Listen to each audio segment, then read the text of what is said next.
In our second installment of Taking Back Tolkien, we talk about Anduril. A lot of you have been asking. Nerd stuff first. Before Anduril was Anduril, it was Narsil. And the sword itself, we don't know its exact origins. It was probably made by a dwarven smith from the Blue Mountains who also stocked the armories of King Thingol of Beleriand. But whatever its deep origins, it eventually becomes the sword of Elendil. You'll recall from our last episode that he is known as one of the faithful of Numenor, and he becomes the heir of Numenor after its downfall. Elendil famously carries Narsil into the Battle of Dagorlad, which was the showdown between the alliance of elves and men and Sauron at the gates of Mordor. The Dagorlad becomes the dead marshes that Frodo and Sam traipse through during the War of the Ring.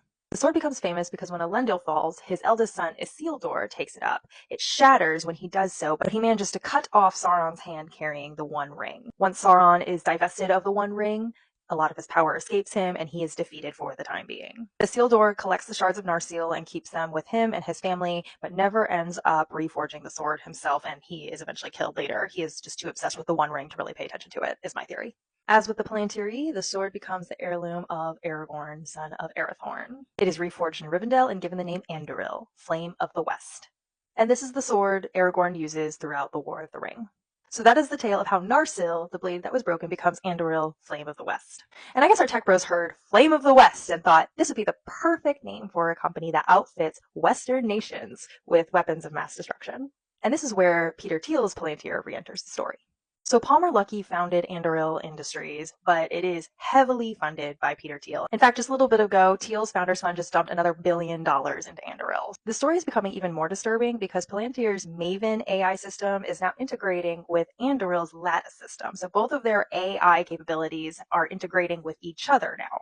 And with this latest round of investment from funds like Thiel's Founders Fund, Anduril is becoming almost as big as like a Lockheed Martin or similar. In other words, it is becoming the next big defense contractor. This makes a lot of sense because billions of dollars have been poured into AI investment, especially in the two companies that I'm mentioning, but the scalability of them is becoming increasingly difficult, and you need to find an industry that has tons of resources to make that scalability worth the investment, like defense and weapons. And what defense contracts does Anduril boast right now? A 10-year, $642 million Marine Corps contract for counter-drone technologies, a $99 million contract with the Air Force under the Thunderdome Small Business Investment Project, a $250 million contract with the Department of Defense for air defense. And since Palantir is already partnered with Israel for battletech purposes, it's not a far reach to assume that Anduril is involved. This is the part where I address a few comments that I've seen about Tolkien's own supposed racism or ethnocentrism. And here's where I land on this. I believe Tolkien was fairly ethnocentric. He certainly wrote Lord of the Rings with an ethnocentric lens. On purpose, he said he was writing an epic for the United Kingdom. People point a lot to the way he portrays the Southrons, the Haradrim, men of the South, who end up being allied with Sauron. But I think that if you actually look at the entirety of his epic writings about the Southrons, that's not really a good way to point to any kind of like racism, especially Middle East center racism. It's true that he definitely fashions the Southrons along the lines of Middle Eastern peoples. Like they use elephants in battle.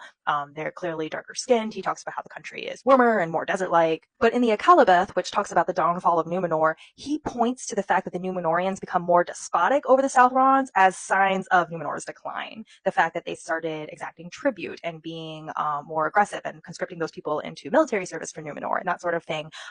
Really, Tolkien was critical of that kind of behavior and makes that part of his Atlantis's downfall. So again, I think he was definitely ethnocentric. I don't think he was racist. And I think his writings were actually quite progressive, especially for his time, as far as how they treated peoples outside of the UK, especially the Middle East. He was absolutely against the war machine. I think that's pretty clear from both his fictional writings and also his own personal writings. If you want to educate yourself more about how AI is influencing not only big tech, but big war, I highly recommend the Tech Won't Save Us series of podcasts. It's through the Nations magazine podcast, but there's a sub-series called Tech Won't Save Us. And it's fascinating. And they talk specifically about Peter Thiel's companies, OpenAI, a lot of other subject matters along these lines. So check it out. Our Congress should know what kind of contracting is happening at DoD, and certainly ones that are going to be powered primarily by AI, since they are not enacting their own AI legislation on the federal level, and actively trying to discourage states right now from enforcing their own AI legislation for the next 10 years in order to get funding, which is unconstitutional. I personally believe with the right regulation that AI could be an amazing tool. I don't think it needs to be scaled at the aggressive level that it is right now, and I don't think that it needs to replace humans. As it is right now, though, it's practically a free-for-all environmentally, economically, legislatively. It's still broken. It's in shatters, just like Narsil. And I think we can reforge it into something better. Next time, we're going to talk about Peter Thiel's Valar Ventures and Mithril Capital, so his investment firms and some of his other investment vehicles as well. Until then, Namarie Melon.